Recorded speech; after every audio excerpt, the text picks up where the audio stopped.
Bupati Aceh Selatan, Tengku Amran dan Ketua DPRK Aceh Selatan, Amiruddin resmi menyandang gelar Sarjana Hukum ASEJ.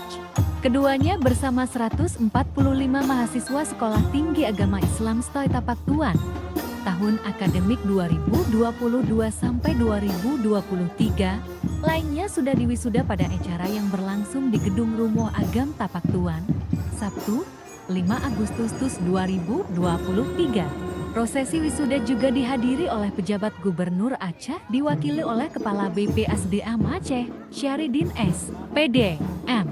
PD, Rektor UIN Raniri Banda Aceh, Prof. Dr. Hari Mujibur Rahman, M.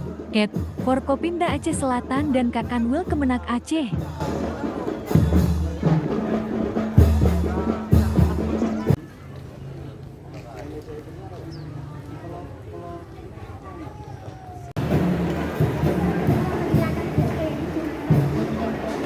Itu lihat dulu di belakang kan.